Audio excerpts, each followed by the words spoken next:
तो अब हम जा रहे हैं एक अपने नए टॉपिक पे, उसका नाम है रिफ्लेक्शन ऑफ लाइट। ठीक है, रिफ्लेक्शन, ये रिफ्लेक्शन क्या होता है? अरे भाई, क्रिकेट खेला है क्या कभी? तुम बॉल जब दीवार में मारते हो बगल वाली आंटी के, तो क्या होता है, बॉल वापस आती है ना। बस बस वही तो, लाइट जब किसी दीवार पे या स्मूथ सरफेस पे पड़ती है, शाइनी सरफेस पे पड़ती है, तो वो वापस आती है सेम पाथ पे। तो इसका मतलब ये है कि लाइट का वापस आना ही रिफ्लेक्शन होता है, बाउंसिंग बैक ऑफ लाइट। अब हम पढ़ते हैं लॉ ऑफ रिफ्लेक्शन। दो लॉ होते हैं। तो पहला law, angle of incidence is equal to the angle of reflection, है ना। जो एंगल ऑफ इंसिडेंस होता है यानी नॉर्मल और इंसिडेंस के बीच में, और एंगल ऑफ रिफ्लेक्टेड यानी जो नॉर्मल और रिफ्लेक्टेड के बीच में होता है, वो दोनों इक्वल होते हैं। आया ना समझ में? तो इसका सेकंड रूल होता है angle of incidence, angle of reflection, angle of normal lie on the same plane. अब आप ये तो समझ गए होंगे angle of incidence, angle of reflection and normal क्या होता है। चलो तभी बता ही देता हूँ। इंसिडेंट वो होता है जो लाइट जब किसी सरफेस पे पड़ती है ना, वो होती है इंसिडेंस रे, और जिससे बाहर जाती है वो होती है रिफ्लेक्शन रे, और जो बीच में डलती है ना भाई, इन दोनों को काटती है, उसे कहते हैं नॉर्मल। और एक नई बात, एक सेम प्लेन पे लाई करती हैं वो लोग। जैसे कि एक हाथ पे हम अपने 3 डंडे एकदम सीधे सीधे खिंचवा लें, जिस एंगल से आएंगी उसी एंगल से जाएंगी।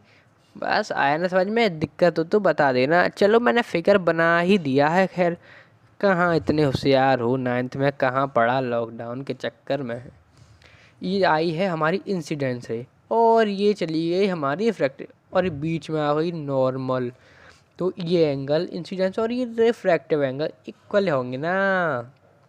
ये हो गए इंसिडेंस है, ये घुस रही है, ये बीच में है, तो ये नॉर्मल। ये जो हमारी आउटसाइड निकल रही है वो होगी रिफ्लेक्टेड। और ये रूल है, ये सेम प्लेन पे लाई करते हैं तीनों लाइंस। ओके, चलिए तो हम अब नेक्स्ट टॉपिक पे मूव करना चाहेंगे। ये आया कि नहीं समझ में? आ ही गया होगा, नहीं आया होगा तो बता देना। चलो आते हैं स्पेरिकल मिरर्स पे। तो ये रहा हमारा स्पेरिकल मिरर्स। स्पेरिकल मिरर्स क्या होता है भाई? अरे यार, एक 3D का बॉल होती है, जैसे बॉल होती है, बॉल को हम बॉल के टुकड़े कर दें, बस वही कॉनकेव और कॉन्वेक्स मिरर की एक तरह से निकल आती हैं। अब देखते हैं कॉनकेव मिरर और कॉन्वेक्स मिरर में क्या डिफरेंस होता है। पहले तो जो कॉनकेव मिरर होता है वो मैं बनाता हूँ, क्योंकि कॉनकेव मिरर कभी देखा तो नहीं होगा ना। अरे देखा होगा तो भी कहाँ पता होगा।